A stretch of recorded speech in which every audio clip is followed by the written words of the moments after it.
Olá, eu sou o Pai André Luiz, sacerdote de Umbanda, dirigente da Casa de Oração Pai Oxalá.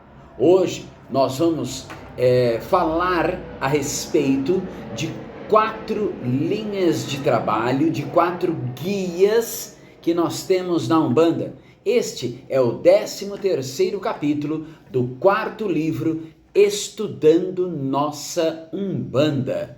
Estamos hoje aqui no estúdio de tatuagem onde eu trabalho, né? Afinal de contas, eu sou um tatuador. Então, aqui nesse estúdio é onde eu trabalho. E nós vamos começar agora a fazer os nossos encontros, gravar os nossos encontros aqui, por uma questão de logística, tá? E por uma questão também de equipamentos. Então, nós vamos passar a gravar aqui, outras horas nós vamos estar gravando lá no terreiro. Hoje nós não podemos gravar no terreiro porque sábado agora nós teremos trabalho de Mãe Egunitá. Então o terreiro está sendo preparado para isso, está sendo decorado para isso. Não vai dar para a gente gravar lá. Bora gravar aqui? Vamos lá então. Hoje nós vamos falar sobre 4 guias diferentes. E eu gostaria de deixar bem claro, e eu sempre gosto de deixar bem claro, que esta é a nossa opinião. Ou seja, esta aqui é a forma da Casa de Oração Pai Oxalá, minha forma enquanto dirigente e dos meus filhos da casa verem como funciona. Caso o seu Pai no Santo tenha uma opinião diferente da nossa, ele sim está correto, ok? Afinal de contas, é ele que toma conta do seu ori. Então, faça exatamente os preceitos que o seu Pai no Santo te indica. Hoje vamos falar sobre baianos na Umbanda. Mas quem são os baianos na Umbanda? Uma linha que traz, assim, características muito marcantes. Traz, assim, uma simbologia muito peculiar. Na nossa Umbanda, os baianos são espíritos de sacerdotes, de sacerdotisas, de babalorixás, de ialorixás, antigos lá da Bahia, tendo como regência os baianos a Mãe Inhansã. Uma linha que surgiu para homenagear os antigos pais e mães no santo da Bahia, que foram os primeiros a trabalhar para a preservação, para a divulgação dos cultos dos orixás. E vieram aqui na nossa terra, e aqui na nossa terra começaram a divulgar, a trabalhar. Haja vista que nas épocas mais remotas, tiveram que ter assim um pulso muito forte, né? Para enfrentar todas as diversidades, né? Que aconteciam, né? Todas as formas de preconceito, de dificuldade, de perseguição, até conviver com leis que não só coibiam, como proibiam o culto aos orixás. Olha só como nós éramos atrasados. Muitas vezes, eles eram punidos com destruição do ilê, punidos com... colocavam fogo no barracão, chegavam até a prender, né? Chegavam a prender o Pai no Santo, o sacerdote, e os praticantes das religiões de matrizes africanas, geralmente candomblé. Então, quem cultuava o candomblé, o ifá, a umbanda, era desconsiderado, né, como religião, como religioso. Então, eles estavam tendo uma prática que não era comum, uma prática não permitida. Sendo assim, os seus ilês eram depedrados, era colocado fogo, os sacerdotes, os praticantes eram coibidos até por força policial mesmo, entende? Vinha mandato lá, vinha viatura lá, fechava o terreiro e levava o pai de santo e os praticantes, né, presos. Isso quando não eram espancados pela própria comunidade, não pelos policiais, mas pela própria comunidade que ali estava, enfim, né? Era uma verdadeira carnificina em forma de repressão. E olha que interessante, era chamado como uma repressão religiosa, uma repressão santa. Existe repressão santa? Hoje a nossa lei não permite isso, mas sim, antigamente era uma repressão em nome de Deus, era chamado de repressão santa. Os baianos, na linha da Umbanda, eles gostam assim de boa prosa, né? Quando se fala nas religiões de matriz africanas, essas religiões, elas têm uma ligação muito forte com os orixás ancestrais e seus arquétipos, que diz respeito às questões da fé, da religiosidade, manifestam-se de modo extrovertido.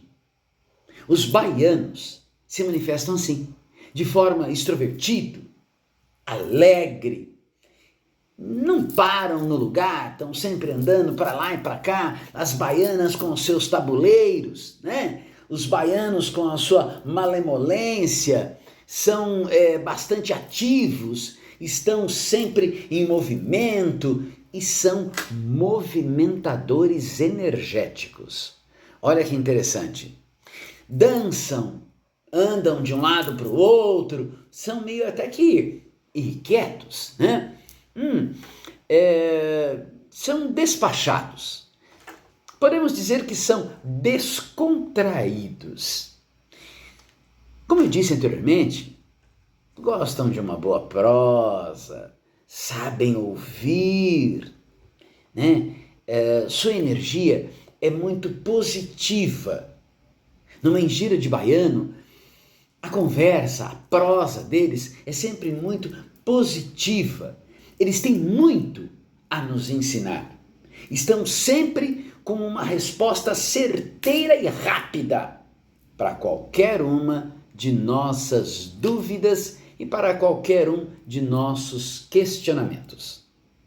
Trazem conselhos, levantam o ânimo, né? Daqueles que estão mais assim entristecidos, conversam bastante, transmitem conforto, segurança aos consulentes, e este é o seu objetivo. No bojo, o objetivo da linha dos baianos é nos ajudar a manter uma conduta reta na vida, para que a lei da justiça divina sempre esteja nos amparando. Lembramos que aquilo que plantamos, colhemos. O trabalho dos baianos é isso, nos mostrar que temos que plantar boas sementes para colher bons frutos. Temos que destacar que os baianos são sim alegres, eles brincam, mas em sua fala eles são muito sérios. E é nesta hora, exatamente nesta hora, que fiquemos muito atentos ao que eles estão falando. Eles vão direto ao ponto, não tem enrolação, sem rodeio, com muita educação, porém vão direto ao ponto, como todo bom baiano, com todo o seu gingado, sua malemolência, mas ele vai direto ao ponto. A saudação dos baianos não poderia ser outra, é da Bahia! Salve, Senhor do Bonfim! Interessante, né? É muito interessante e é muito gostoso estarmos junto com os baianos. É muito gostoso estarmos na Engira dos Baianos. Boiadeiros. Quem são as entidades que usam este arquétipo de boiadeiros? Os boiadeiros são espíritos que se manifestam na Umbanda como vaqueiros, como aguerridos valorosos, têm assim preparo e treino para guerra mesmo, para briga, pesado, né? Eles demonstram assim uma valentia, né? Eles são corajosos, são destemidos, de poucas palavras, mas de muita ação. Apresentam como um espírito que encarnaram em algum momento de suas vidas como tocadores de boiadas, né? São meio até que brutos. Brutos porque tangem o touro a laço. E se preciso for, como eles dizem, né? Como é dito muitas vezes por ele, pegam o touro bravo à unha. Olha só que força que tem esses guias. Seus pontos cantados trazem sempre a luta, as boiadas, as campinas, trazem as viagens e todas as dificuldades que existe no conduzir uma boiada. Sempre tem um ou outro que escapa do rebanho. E são os boiadeiros que vão lá recuperar. Quando há um estouro da boiada, quem está lá? O boiadeiro, para conduzir todos novamente. Este é o trabalho do boiadeiro. O boiadeiro, ele traz assim um arquétipo, né? Essa linha traz um arquétipo que mostra a figura mítica, a figura fabulosa, lendária do peão sertanejo, do tocador de gado, dos homens que vivem na lida do campo, sempre em companhia dos animais.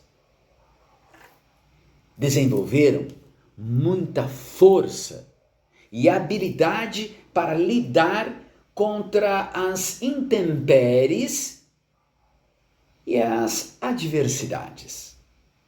O laço, o chicote, são seus instrumentos de trabalho espirituais. Eventualmente, usam colares de sementes, de pedras, aos quais nós chamamos de as guias ou os fios de contas. São combativos. Assim, eles combatem, né, as magias negativas. Seguem, assim, promovendo um choque em nosso campo magnético e libera o acúmulo de energia densa que está em nosso ser, que está em nossa companhia. São fortes, são positivos, são vigorosos, valentes, destemidos. Esta é sua natureza desbravadora, porém é uma natureza romântica, é uma natureza simples, é uma natureza que persiste como todo homem do sertão. Também são chamados de caboclos sertanejos. Em algumas épocas, em alguns locais, em alguns terreiros, são chamados de caboclo de couro, diferente dos caboclos de Oxóssi, que são chamados de caboclos de pena. São muitos desses boiadeiros foram mestiços, né? Trazendo a nossa lembrança, a essência desta miscigenação do nosso povo, do povo brasileiro, com os seus costumes, suas crendices, suas superstições e sua fé. Nem todos que se apresentam como boiadeiros foram de fato boiadeiro, mas todos têm em comum a capacidade de atuar nos campos específicos que caracteriza a linha a qual trabalham, nos trazendo uma energia vigorosa, muito sutil, na quebra de cargas negativas. Quando a situação está pesada, está densa, nós temos aí alguns irmãos que ainda não conhecem o lado bom da vida espiritual, que não conhecem a luz, como diz o Pai Pedro, né? Não existe irmãos ruins, existe aqueles que não conhecem a luz. Quando esses irmãos estão ali, né, em seu trabalho mais contundente, quem é que vem nos socorrer? Os boiadeiros. São eles que vêm. São eles que estão tangendo esta boiada. Estes são os irmãos que se desgarram da boiada, que se perdem no caminho, que vão para a escuridão. E quem traz de volta? O boiadeiro. E coloca na linha. Boiadeiro é disciplina. Boiadeiro coloca a boiada em ordem. Por isso, são tão valentes os nossos boiadeiros. Os boiadeiros atuam no campo da lei divina. Assim, atuam no campo da lei divina inalienável ao tempo. Foram seres de muita religiosidade. Quando estavam aqui encarnados, eram seres de muita fé. Quem já teve a oportunidade de ver um boiadeiro encarnado, boiadeiro de hoje, todos eles usam um chapéu e a maior parte deles, quando tiram o chapéu, sempre tem uma figura de Nossa Senhora Aparecida ou de algum outro santo ali dentro do seu chapéu. Então, são espíritos que hoje mantêm esta fé, esta crença, este poder de nos trazer a fé e a ordem divina. São regidos pelos orixás Oiá-Tempo e Inhansã. E a sua saudação é Xetroa, Xetroa boiadeiro, Xetroa marrombaxê, Xetroa. Vamos falar agora um pouco dos nossos amados ciganos. Os ciganos se manifestam na Umbanda voltado bastante para as magias, precisamente para as magias de prosperidade, a união e a reunião familiar, as magias de amor familiar, as magias de cura e a superação de preconceitos e de bloqueios emocionais. A linha dos ciganos da Umbanda traz um arquétipo do povo muito, mas muito antigo. Um povo mítico, de alma livre, alma que não se apega, livre de qualquer apego. Por isso mesmo, meus irmãos, os ciganos são capazes de atrair prosperidade. Não se apegam a valores. Os valores vêm em companhia deles. A prosperidade os acompanham. No campo espiritual e material, a missão dos ciganos é nos ensinar que temos que nos desapegar, que devemos ter o senso de liberdade e temos que ter como exemplo a forma e a maneira livre que se vivem os ciganos. Ninguém aprisiona um cigano. Um cigano, ele é nômade. Ele não vive em um só local. Ele vive em todos os locais. Não há local aonde ele não se adapte. O cigano não é árvore para criar raiz. Ele está sempre renovando.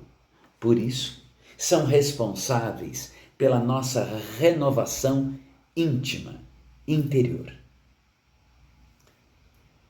O que é sustentado as crenças dos ciganos são as tradições na valorização da família.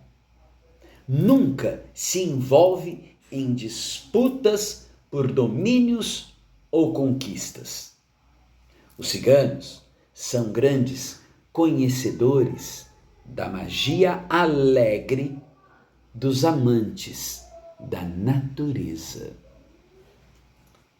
Serenos, sábios conselheiros, são portadores de uma energia que favorece muito a prosperidade e estimula as pessoas a ter assim um sentimento de liberdade e de amor, pois o amor não prende, o amor liberta.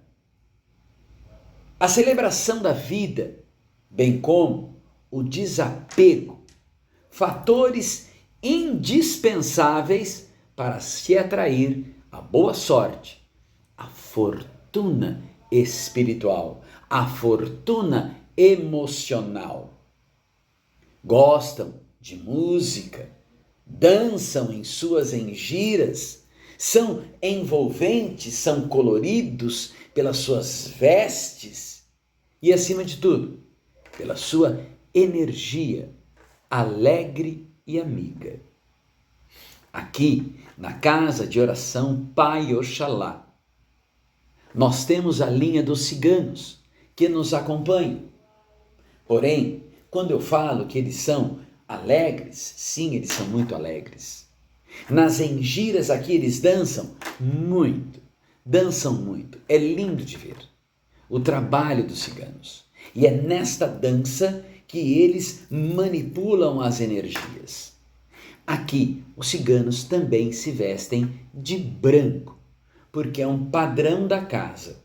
Aqui não existe uma festa cigana colorida, onde os ciganos vêm vestidos com roupas coloridas. Mesmo porque, na espiritualidade, eles não precisam disso. Eles vêm com as vestimentas que nós temos. Afinal de contas, o que eles precisarem, eles vão plasmar. Então não há necessidade de nós estarmos coloridos.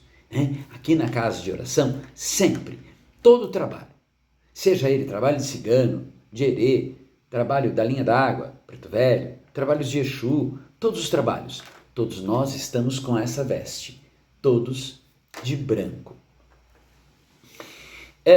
Os ciganos, eles trabalham com muitos elementos magísticos, como pandeiros com fitas, né? Coloridas. Nós já vimos na live anterior, né?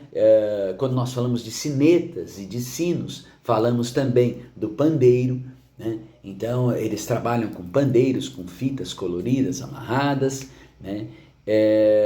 Moedas, trabalham muito com punhais, com espelhos, chave, cartas de baralho, dados, pedras, runas, incensos. São esses materiais característicos da linha dos ciganos. Observam muito a fase da lua. Eles trabalham muito com este calendário lunar. E os seus trabalhos são baseados no calendário lunar. Tem um modo, sim, de modo geral, a lua cheia como um fator mais considerável, como uma madrinha dos seus trabalhos. Então podemos dizer que a lua cheia é madrinha dos ciganos. Os orixás regentes da linha dos ciganos são Oroiná, né, que hoje nós temos como Egunitá, e o pai Xangô. A saudação é Okcha, que em romani significa salve. Temos também Arriba, povo cigano! Olé! Que são designações ciganas. E este Okcha, né, vem da língua romani, e romani é o idioma dos rons e dos cintos, povos nômades, geralmente conhecidos pela designação de ciganos. Pertence ao ramo índio-ariano, proveniente de um grupo linguístico índio-europeu. Não deve ser confundido com o romeno ou o romanche, na realidade, que são línguas latinas. Em muitos vemos assim os ciganos falando com um certo sotaque. Muitas vezes são confundidos com o castelhano, mas não é castelhano. Eles, os ciganos, eles falam romani e não castelhano. Não podemos confundir. Este sotaque é próprio dos ciganos. Mas todo cigano tem esse sotaque? Não. Não tem. Não tem. E não há necessidade de ter. Muitas vezes isso é para uma autoafirmação do próprio médium. Porque lembrem-se, muitas coisas que nos são ditas têm que nos ser ditas de forma clara, de forma objetiva, de forma que eu entenda, de forma que o consulente entenda. Então, se um cigano vem e começa a falar tudo no seu idioma de origem, nós teremos que estudar o idioma dele para entender. E não é este o papel. Por autoafirmação, muitas vezes, do médium, ele acaba tendo assim um certo sotaque, mas não há necessidade, porque ele é um espírito de tanta luz que ele vai deixar claro o seu objetivo, claro o seu trabalho, claro as suas magias, e para que haja clareza, ele vai usar aquilo que está na minha mente, a minha língua, a língua que eu falo, para que para que eu entenda, para que o consulente entenda. né? Gostaria de deixar muito claro isso. Não adianta ele falar em castelhano, em espanhol ou em romene, que eu não vou entender, né? Então ele vem e fala na nossa língua. Às vezes puxa um pouco, arrasta um pouco, mas não, no fundo, ele acaba usando a nossa língua para nos beneficiar. Nossa próxima entidade são os erês. Olha que gracinha. Os erês.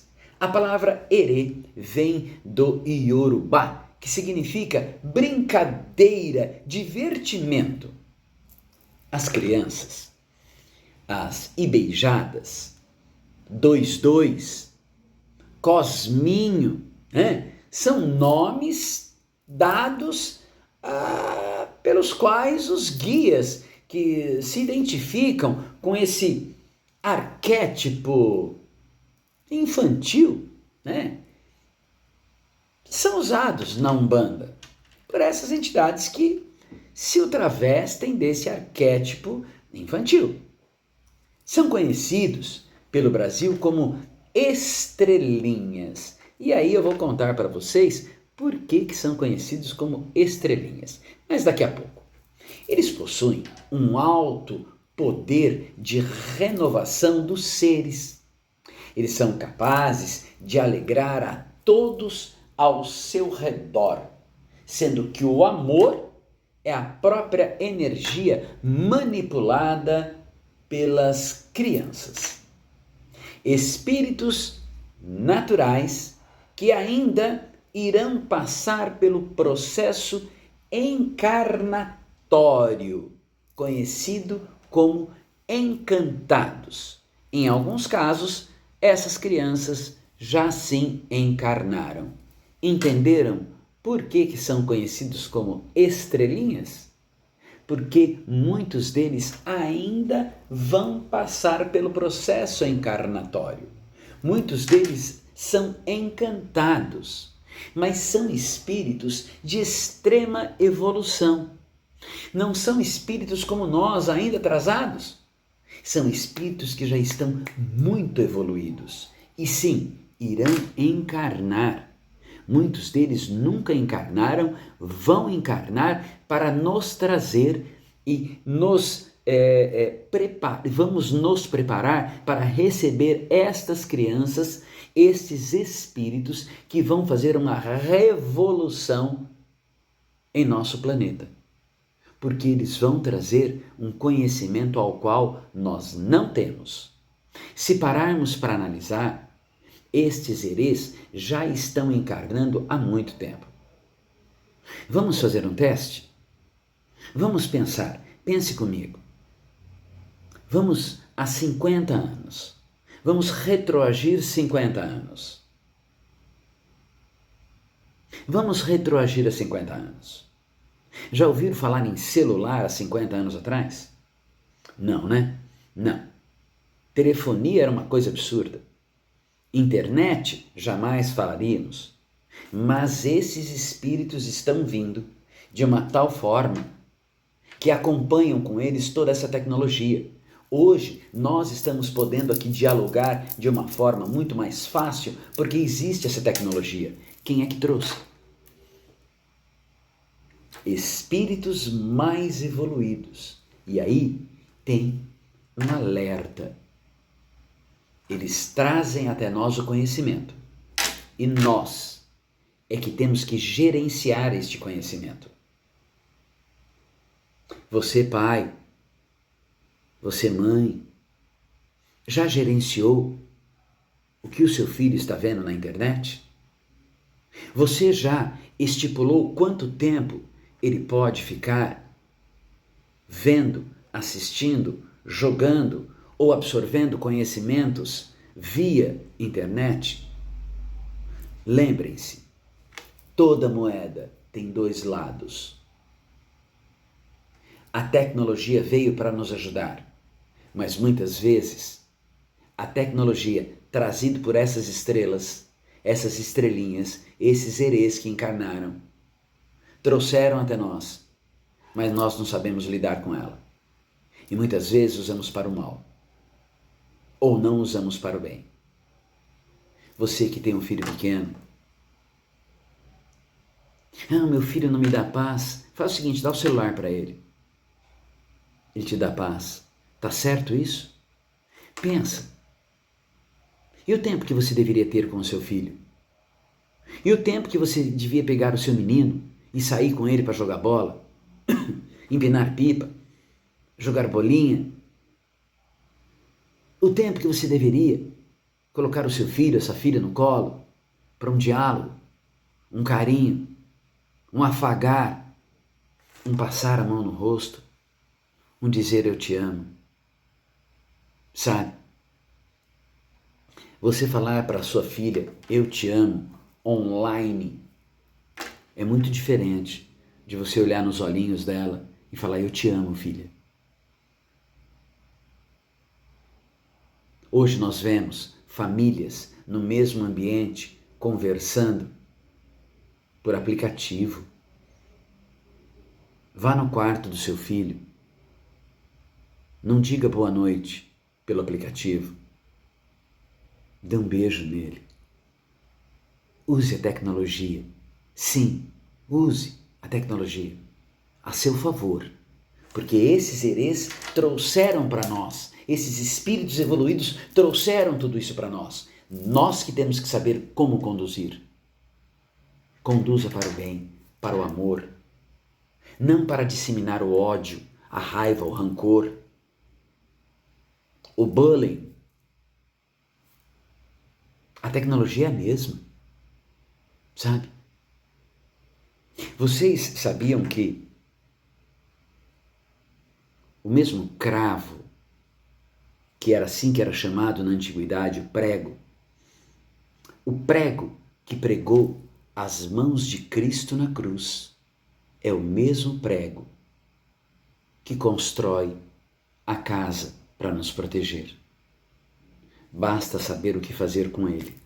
É a mesma coisa. O que é nos trazido com a tecnologia.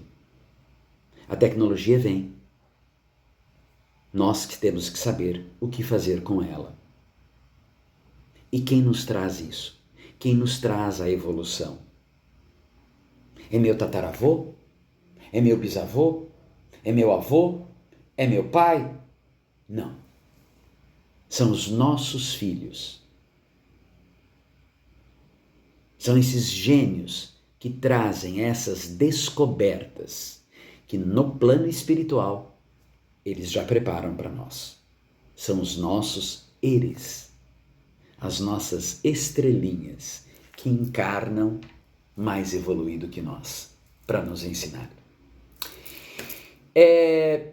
Esses eres são seres de imensa luz, de imensa sabedoria, que no decorrer de suas consultas modificam e equilibram as vibrações, trazendo uma vibração regeneradora dos pontos de entrada de energia de nossos corpos.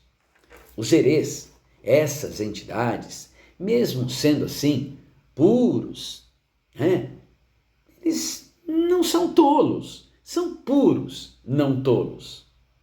Verificam rapidamente os nossos erros, as falhas humanas e não se calam.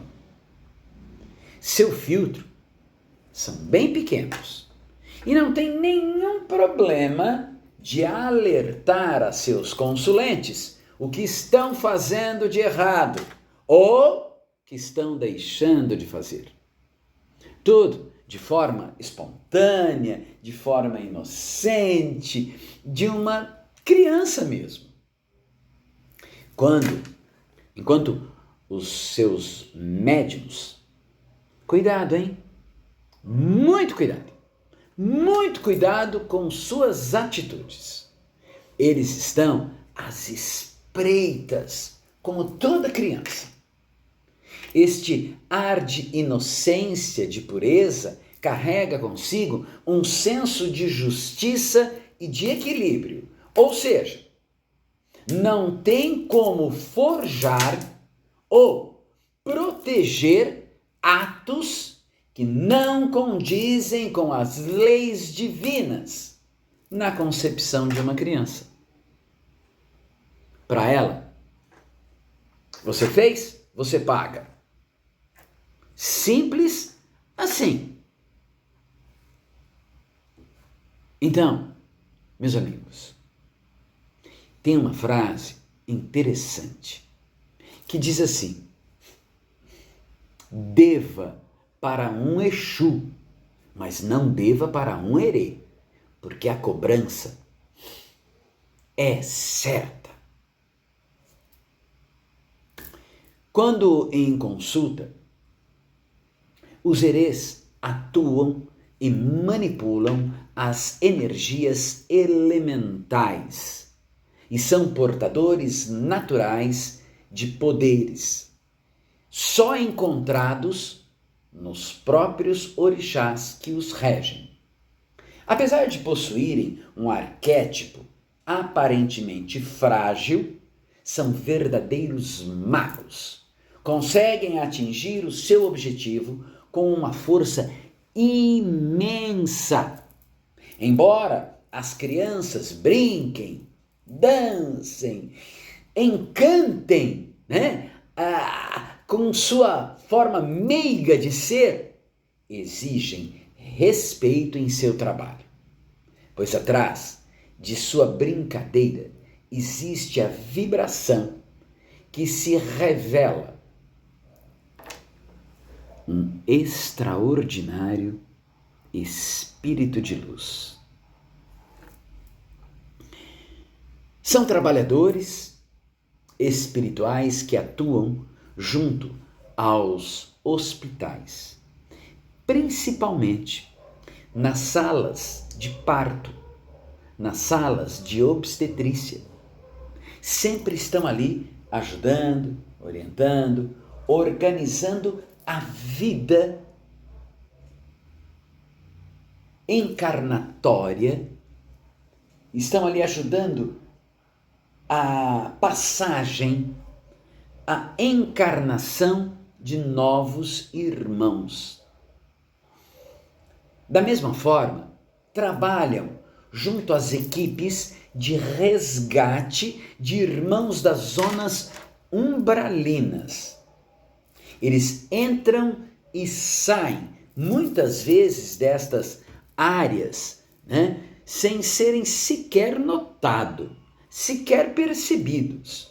Pois, pensem comigo, uma criança jamais vai causar qualquer tipo de prejuízo ou medo, ou desconfiança em guardiões fortes, robustos, sisudos, de cara rude, que se encontram lá nas portas, nos portais das zonas umbralinas.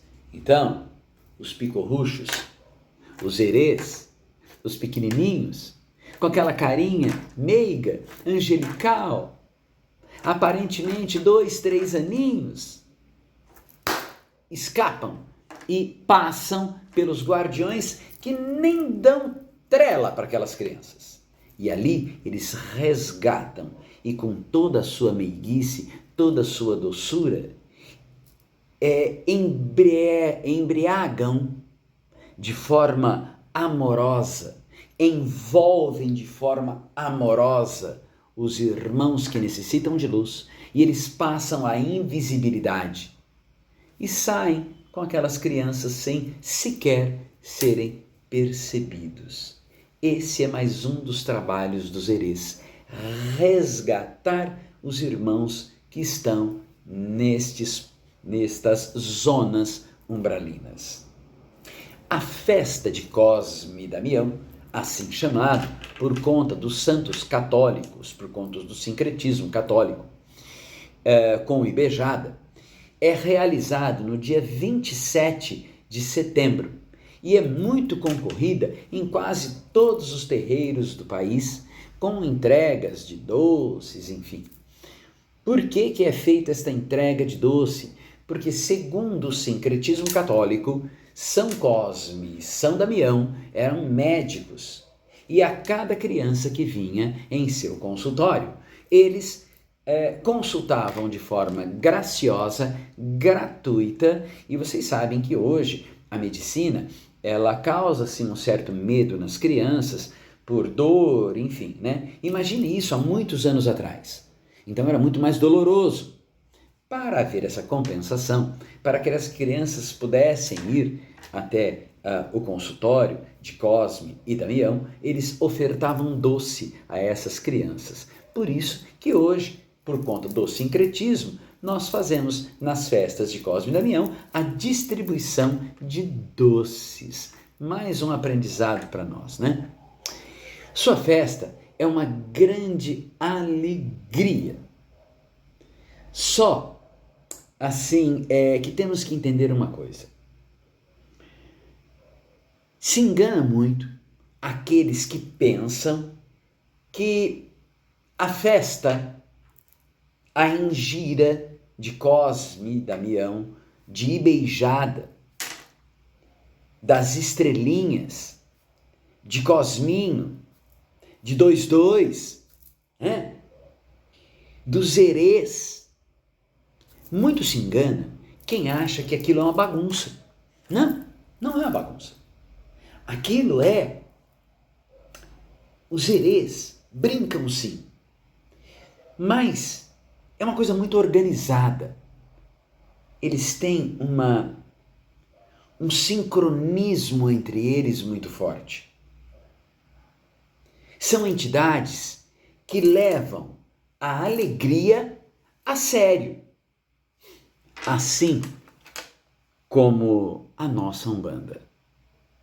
Uma religião séria para pessoas sérias. Meus queridos, fiquem na paz de Oxalá. Nos vemos no nosso próximo encontro, aonde vamos abranger mais algumas linhas de trabalho dentro da Umbanda. Axé, meus queridos, fiquem na paz de Oxalá.